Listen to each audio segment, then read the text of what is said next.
envelope and extract the ballot and either hand it to or place it before the other one, who would then pick it up and read the name on the ballot. Yes, sir. Okay. And if you take a look at the this one, down at 82 and 83,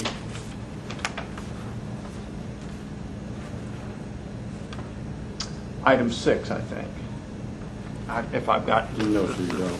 You're probably talking about 87, 87, 88, yes.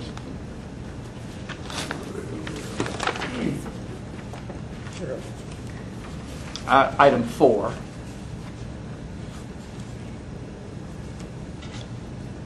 And I'll read it and see if I've read it correctly. I'll ask you if I've read it correctly. In the front of the room, a member of the ballot counting staff will slit open the outside envelopes and separate the inside envelope from the outside signed envelope. Then another member of the ballot counting staff, will open each absentee ballot envelope and read the vote out loud to the room, and then put the absentee ballot into a separate pile. Did I read that close to right? It appears you have. Okay. And that's the way the counting was carried out. We may have...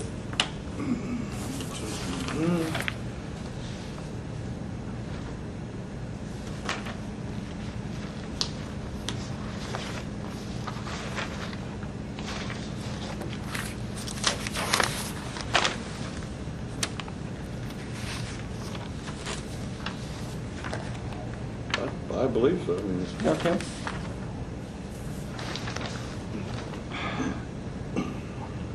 And that particular process, in fact, does not conform to the requirements of the Florida statutes, does it, Mr. Henderson? I'm not sure I understand based upon what statute you're talking about.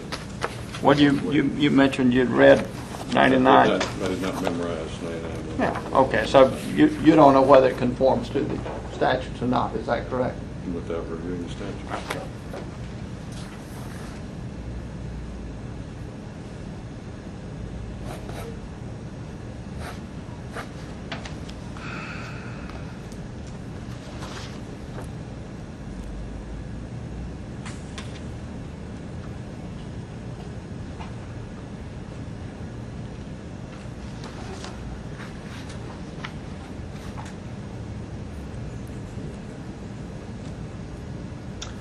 Now, I'd like to take a look at that exhibit that we did this one.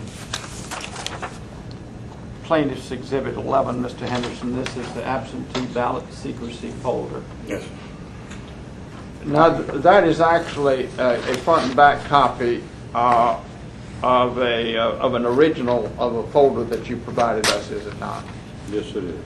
And that original folder was not just a straight piece of paper, but was a folded piece of paper, was it not? Correct. I wonder if you would fold that document.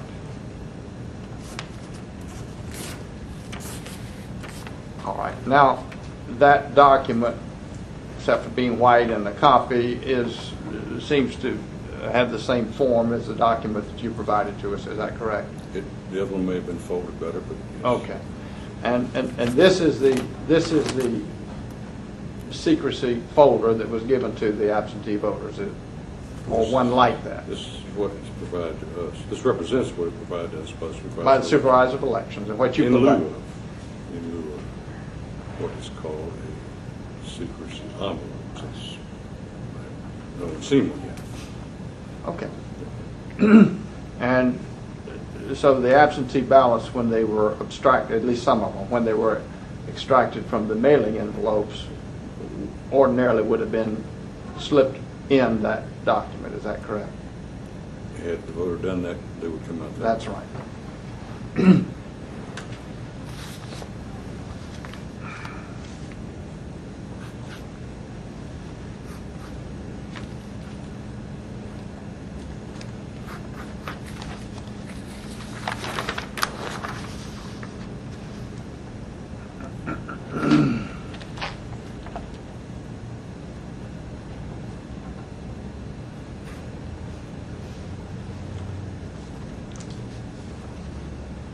would it have been your responsibility to ensure that, or to obtain a recording of the canvassing board meeting of April 11, 2006? I would have been in charge of doing such. And it was not done, is that correct? No. Why not? The only people who were used the equipment or trained on the equipment, the three of us, were doing the balloting, the absentee ballot process. And that's the only... It's very short staff. Okay. Did you take any notes during the meeting other than the record that you made up here on this board? I made a tally of the absentees as they were read out, and I made the second tally after they were read out. But that's, And do you have those tallies? probably do. I don't have them at hand. And I would assume that the results that are on that document there, that's plaintiff's exhibit, what, 3? 5. Yes. That's an accurate representation of the tallies that you made? Both times. Both times.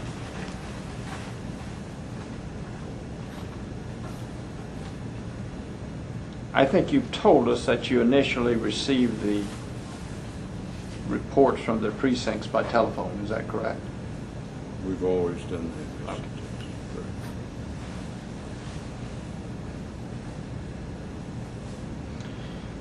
And at the time the calls first came in, Louis Irby had more votes than James Lewis. Is that correct? After the third Precinct. reporting. Okay. So it was back and forth.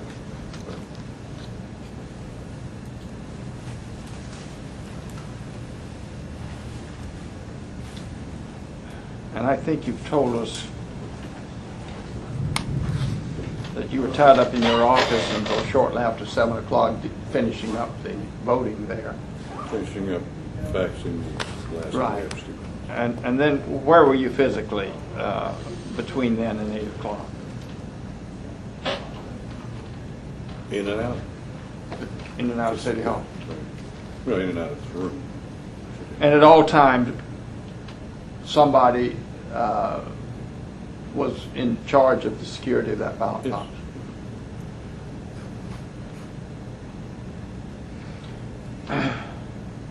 Did James Lewis or any of his campaign supporters come in your office after the election while the ballot box was still there? Absolutely not. Excuse me. James Lewis did not come into the office, and I do not know his name. It's the people. Tracy King? Was the absentee ballot box locked at that time? After the election, after 7 o'clock, and you put in the last absentee ballot that you received? Oh, yes, and then unlocked again. When you got in here? When the meeting convened? Take the ones out, came, fax everything after 7 o'clock. Uh-huh. Put it back in, lock it Okay. again. Okay. Unlock it. Did you do all that faxing and copying yourself? Did one of the staff members No, help? I did it myself.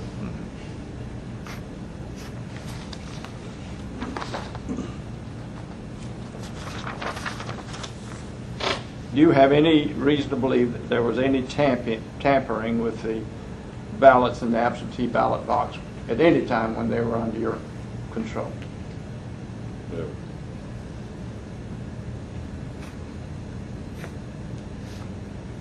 You've got all the mailing envelopes, I think, of the absentee ballots that were returned. All of them. All of them.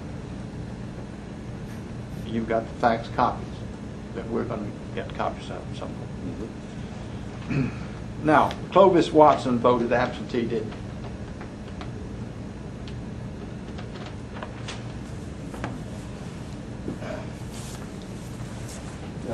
Yes, I think I did.